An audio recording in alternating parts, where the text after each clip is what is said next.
తల్లి రూపంలో ఉండే తెలంగాణ తల్లిని ఏర్పాటు చేసుకున్నాం సెక్రటేరియట్లో. దానికి తల్లి అంటే ఇలా ఉండాలి అని కూడా జీవో అన్నాడు ఇచ్చుకోవటం జరిగింది. రాష్ట్రంలో ఉండే అన్ని జిల్లా కలెక్టరేట్లలో నవంబర్ 9వ తారీఖు లోపు ఈ తెలంగాణ తల్లి విగ్రహాన్ని ఏర్పాటు చేసుకోవాలని కూడా నిర్మించుకోవాలని కూడా కేబినెట్ నిర్ణయించడం జరిగింది. అదే రకంగా గతంలో కేంద్ర ప్రభుత్వం RRR కొంతవరకు శాంక్షన్ చేసింది. మిగిలిన సగం సుమారు 201 కిలోమీటర్ల పొడవున ఉన్న RRRలోని చౌటప్పల్లి నుండి సంగారెడ్డి వరకు 201 కిలోమీటర్ల పొడవున్న రీజనల్ రింగ్ రోడ్డును కూడా ఈరోజు కేబినెట్లో ఆమోదం తెలపడం జరిగింది. అదే రకంగా ఏదైతే గత ప్రభుత్వం పరిపాలించే నాడు గోదావరి బేసిన్లో ఉన్న వాటర్ని పెన్నా బేసిన్లోకి షిఫ్ట్ చేసే కార్యక్రమం ఆనాటి ప్రభుత్వం 2016లోనే కేంద్ర ప్రభుత్వంలో నిర్వహించే ఎపెక్స్ కమిటీ మీటింగ్లో 400 టీఎంసీలని లిఫ్ట్ చేయటానికి యాక్సెప్ట్ చేసిన ఆనాటి ప్రభుత్వం అది మరిచిపోయి ఈనాడు ఆ బంకచెర్ల అనే బంకని ఈ ప్రభుత్వానికి రుద్దాలని, ఈ ప్రభుత్వాన్ని ఏదో తెలంగాణకి సంబంధించిన వాటా నీటిని ఇంకొక రాష్ట్రానికి వదిలేసే కార్యక్రమం చేపడుతుంది, నిమ్మకి నీరెత్తినట్లు ఉంటుంది అని ఒక గ్లోబల్ ప్రచారం చేయాలని తాపత్రయపడేదాన్ని కూడా కేబినెట్లో చాలా ఫుల్గా డిస్కస్ చేయడం జరిగింది. దీనికి సంబంధించి ఏది ఏమైనా చట్టపరంగా న్యాయపరంగా అదే రకంగా బంకచెర్ల విషయంలో గోదావరి నీటికి సంబంధించిన దాంట్లో తెలంగాణ రాష్ట్రానికి రావాల్సిన గోదావరి నీటి వాటాలో ఒక్క చుక్కని కూడా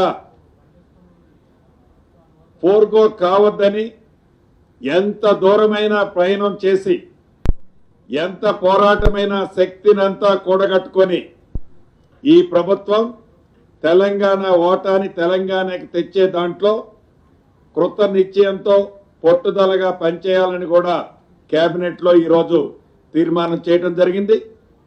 ఈ సందర్భంగా మీకు చెప్పాల్సింది, కుప్పదూసోడు పరిగేరినోడిని బెదిరించినట్లు అసలు వారి ప్రభుత్వంలోనే వారు అధికారంలో ఉన్ననాడే ఈ బంకచెర్లకి ఫౌండేషన్ వారి ప్రభుత్వంలోనే జరిగింది. వారి ప్రభుత్వంలో జరిగిన దాన్ని కప్పిపుచ్చుకోవటం కోసం దాన్ని మసిపూసి మారేడికాయ చేయటం కోసం ఏదో అది ఇది అది అని ఆనాటి ముఖ్యమంత్రి గారు కానీ ఆనాటి మాజీ మంత్రులు కానీ ఏదో తహతాలాడుతున్నారో దాన్ని తీవ్రంగా కూడా ఖండిస్తున్నాం. దీని పట్ల ఈ ప్రభుత్వం తప్పకుండా చిత్తశుద్ధితో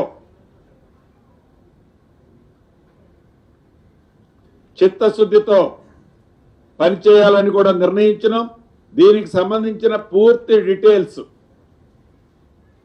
రాబోయే కొద్ది రోజుల్లో మోస్ట్లీ జూలై 1st వీక్లో ప్రజాప్రతినిధులందరితో రాష్ట్రానికి గతంలో ఏం జరిగింది, ఇప్పుడు మనం ఏమి ఎఫర్ట్ పెట్టామో గౌరవ ముఖ్యమంత్రి గారు కానీ గౌరవ కేబినెట్ నీటిపారుదల శాఖ మంత్రి ఉత్తమ్ కుమార్ రెడ్డి గారు కానీ ఈ బంకచెర్ల విషయంలో ఈ ప్రభుత్వం వచ్చిన దగ్గర నుంచి కేంద్ర ప్రభుత్వంతో ఏ రకంగా మన వాదనని ప్రజెంట్ చేశారో, ఏ ఫోరంల మీద ప్రజెంట్ చేశారో కూడా తప్పకుండా రాబోయే first week July first week నాడు దీన్ని పూర్తిగా ప్రజెంట్ చేయాలని కూడా కేబినెట్లో నిర్ణయించడం జరిగింది. అదేవిధంగా రాష్ట్ర విభజన చట్టంలో ఏవైతే ఈ రెండు రాష్ట్రాలకు సంబంధించిన అనేక అంశాలు,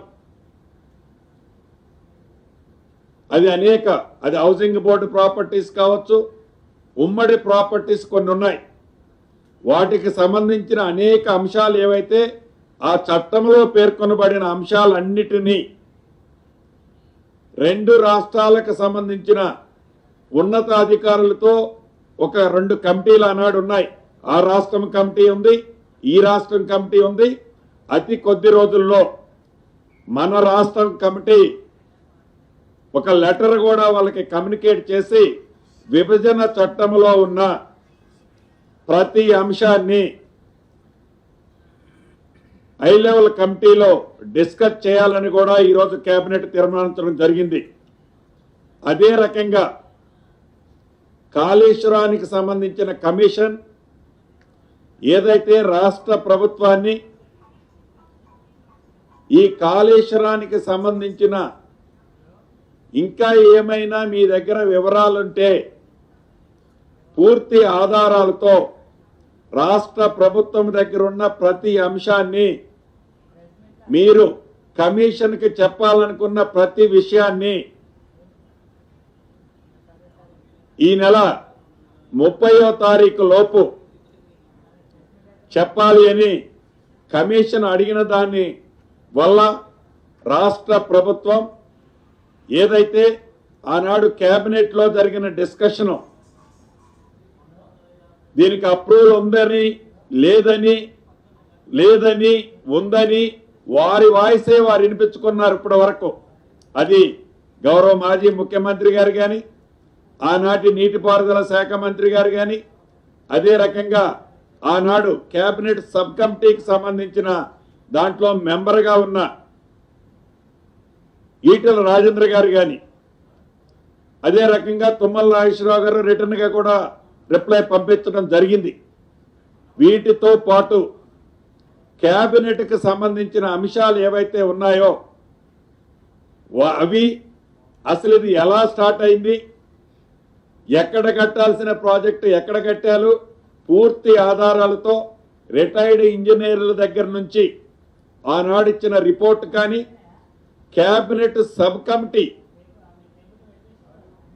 ఏ ఉద్దేశంతో వాళ్ళు వేశారు, అసలు కేబినెట్ సబ్ కమిటీ డిస్కషను ఈ కాళేశ్వరానికి సంబంధించిన మేడిగడ్డ, అన్నారం, సుందెల్ల ఈ 3 బ్యారేజీలకు సంబంధించిన అంశం మీద ఉందా, లేకుంటే వేరే అంశం మీద డిస్కస్ చేశారా? వారి కేబినెట్ సబ్ కమిటీ ఇచ్చిన రిపోర్టు కేబినెట్లో అప్రూవ్ అయిన తర్వాత ఆ కేబినెట్ అప్రూవ్ అయిన అంశాలని ఆనాటి పనుల్లో వారు ఇంప్లిమెంటేషన్ చేశారా లేదా అన్నది కూడా రేపు కాళేశ్వరం కమిషన్ ముందు పూర్తి వివరాలతో రాష్ట్ర ప్రభుత్వ పక్షాన పూర్తి వివరాలతో రిటర్న్గా ఇవ్వాలని కేబినెట్ ఈరోజు నిర్ణయం చేసిన దాంట్లో అదొక అంశం ఉంది. అదే రకంగా సాధించుకున్న తెలంగాణ ఆనాటి 10 సంవత్సరాల్లో క్రీడలకు సంబంధించిన పాలసీనే ఫైనల్ చేయలేదు. ఈరోజు ఆ పాలసీని ఫైనల్ చేయడం జరిగింది. దానికి సంబంధించింది గౌరవ మంత్రివర్యులు వారు కూడా పూర్తి వివరాలతో మీకు చెప్పడం జరుగుద్ది. అదే రకంగా 2047 విజన్కి సంబంధించిన అంశాన్ని అన్న ప్రభాకర్ అన్న చెప్తారు.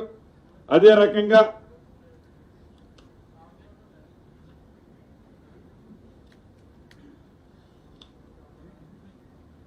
పరిపాలనకు సంబంధించిన అంశాలు ప్రతి 3 నెలలకు ఒక్కసారి కేబినెట్ ప్రతి నెలకి 2 సార్లు జరిగే అంశాలని ప్రతి క్వార్టర్లీ ఏదైతే ఈ కేబినెట్లో జరిగిన అన్ని అంశాలు ఇంప్లిమెంటేషన్ ఎంతవరకు వచ్చాయి, విధి విధానాలు ఎంతవరకు వచ్చాయి, అది కార్యరూపం దాల్చిందా లేదా అనేది డెఫినెట్ గా ఎవ్రీ క్వార్టర్ ఒక రివ్యూ పెట్టుకోవాలని ప్రతి నెల 2 సార్లు కేబినెట్ సమావేశం జరుపుకోవాలని కేబినెట్ లో ఈరోజు ఆ నిర్ణయం కూడా తీసుకోవడం జరిగింది. అదే రకంగా 2 కొత్త మున్సిపాలిటీలు సంగారెడ్డి జిల్లాలోని ఇంద్రేశం, జిన్నారం కొత్త మున్సిపాలిటీలు, అదే రకంగా ఇస్నాపూర్ని అప్గ్రేడేషన్ అంటే ఇస్నాపూర్కి పక్కనున్న కొన్ని గ్రామాలని ఈ మున్సిపాలిటీలో జాయిన్ చేయటం జరిగింది. ప్రధానంగా ఈ మిగిలిన ఈ 2 అంశాల గురించి ఇద్దరు అన్నలు చెప్తారు. ఇందుట్లో ఏజెండాలో ప్రధానమైంది ఉన్నది లేనట్లు లేనిది ఉన్నట్లు